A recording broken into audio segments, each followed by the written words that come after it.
In previous video we have seen double cordon universal joint.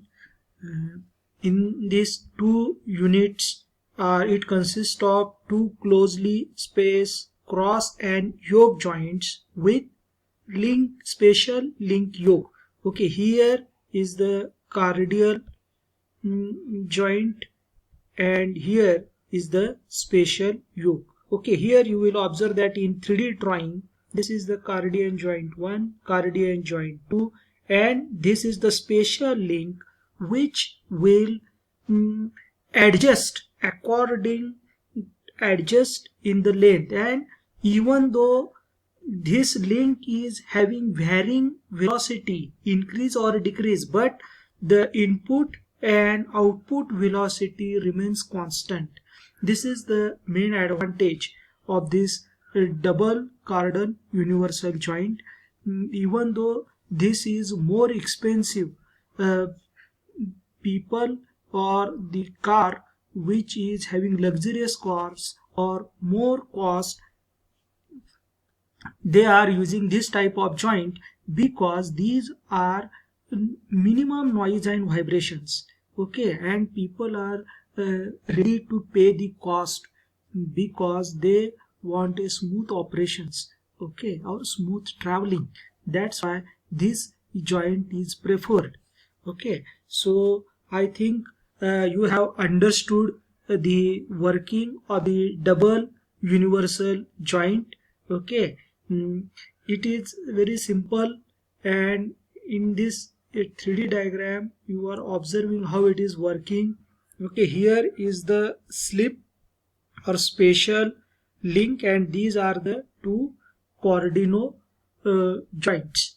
Okay, now we will see the second type of universal joint is Bendix-Wicks universal joint. It is also a constant velocity joint which also act as a slip joint. Okay, means here 3D diagram, a simple 3D diagram is shown.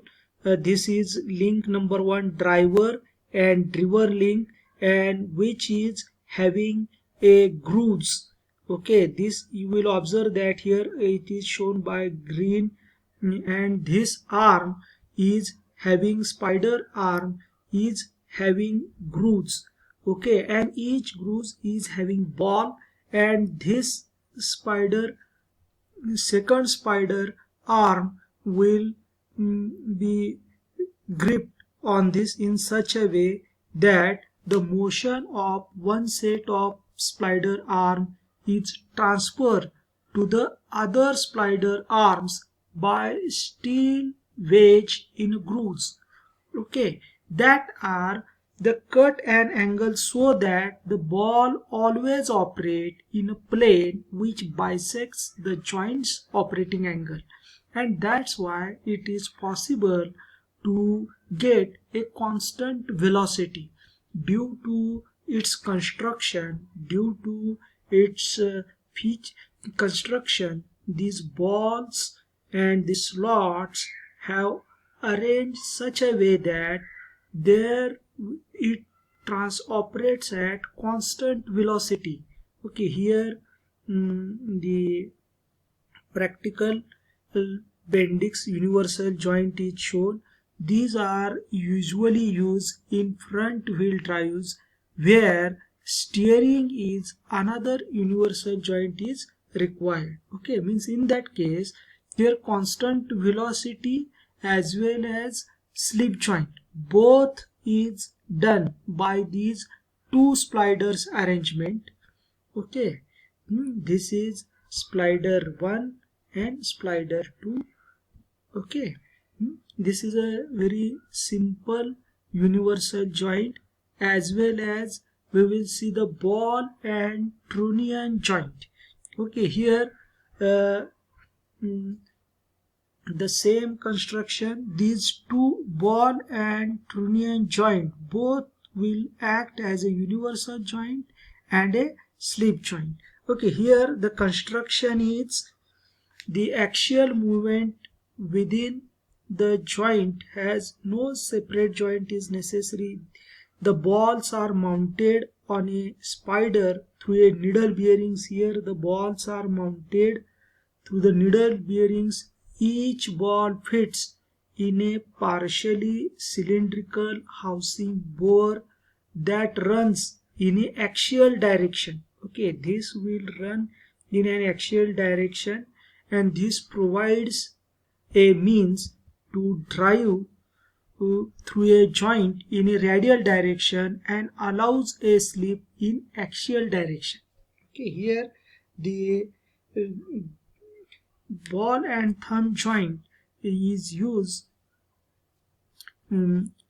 for also a smooth operation. Here the later developments of this type, 2 balls and a trunnion joints and 3 balls and trunnion joints are used.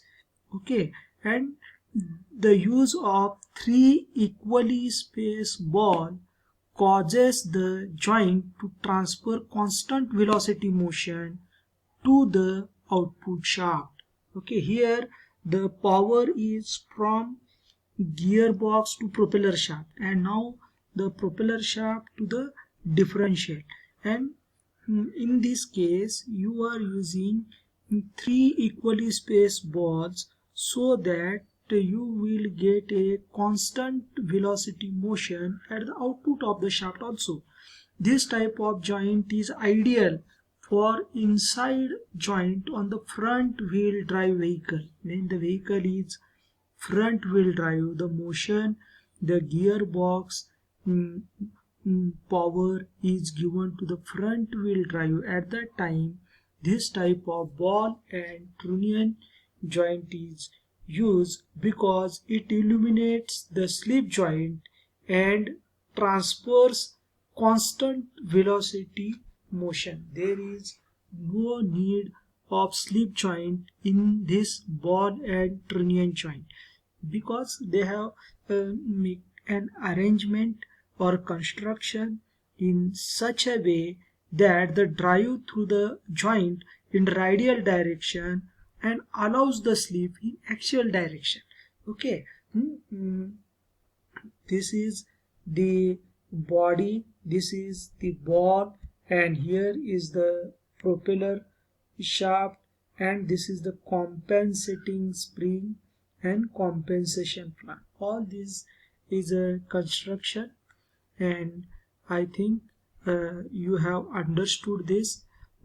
Mainly we are using universal joint, but in some special cases you can use this ball and trunnion joint as a transmission from propeller shaft to engine to gearbox to differential through this ball and trunnion joint.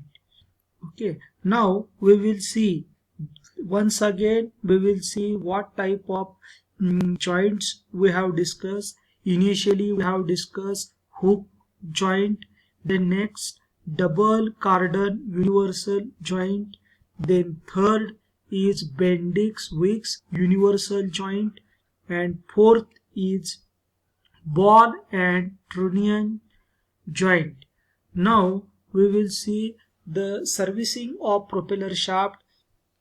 Mainly in servicing of the propeller shaft there is a problem of noise and vibration, and this is because of incorrect universal joint angles or unbalanced parts or loose or worn parts, okay, of the propeller shaft or universal joint. Because of this the noise and vibrations are created in propeller shaft, and this may arise due to damaged propeller shaft tubes or materials such as undercoating sticking to the tube due to cause of unbalance.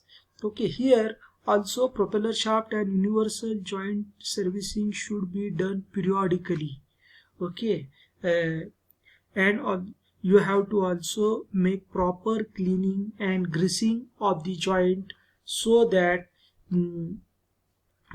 it will perform longer life, or the life of the propeller shaft is increased. Here there are the greasing points, and you have to grease with the help of this equipment, grease nipples.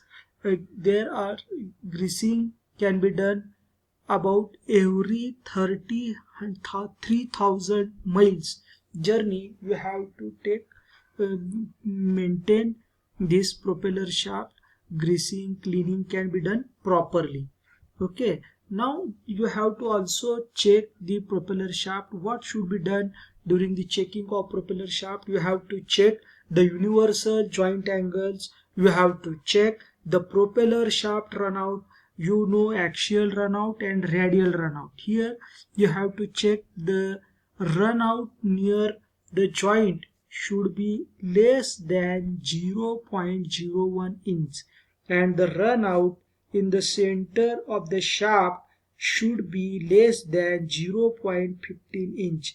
You have to disassemble it, or you have to check the runout with the proper instruments available, and as well as you have to see the bent propeller shaft may be result due to accident, or so that you should replace it. If the runout is more, then it is better you have to remove or replace it.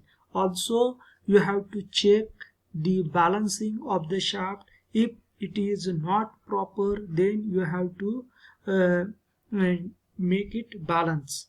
Okay, and it can be done in garage. As well as you have to check the looseness of all parts or joints, because the propeller shaft or the differential is shifted to always. There are irregular roads conditions are there, and obstacles, speed breakers, or due to the variation or braking, it is always moving ups and downs. Small variations are there, but the variations are there, and that's why you have to check it for looseness of parts, because the dynamic forces are acting on the joints, and there is more possibility that it may loose. And you should also check that after every 6,000 miles of journey, it is expected that you have to check 4 bolts holding the propeller shaft to the rear axle are tight, or there may be some loosening operations are there. For that purpose you have to check. And during servicing, there may be the troubleshooting of the propeller shaft. The trouble may be vibration or noise, and that may be due to the broken or worn bearing of universal joint spider, okay, or distorted propeller shaft or unbalanced propeller shaft. You have to check all these things. If they are worn or wear or distorted, then it is better you have to replace it.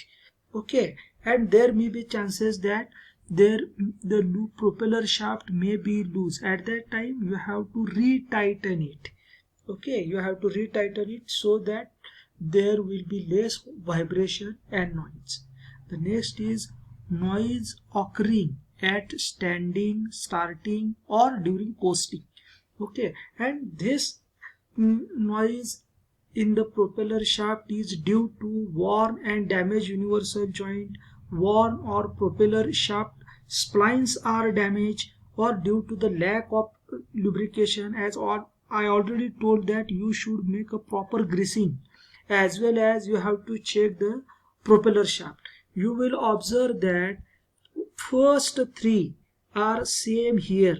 Okay, and the next is loose flange yoke of universal joint. You have to retighten it.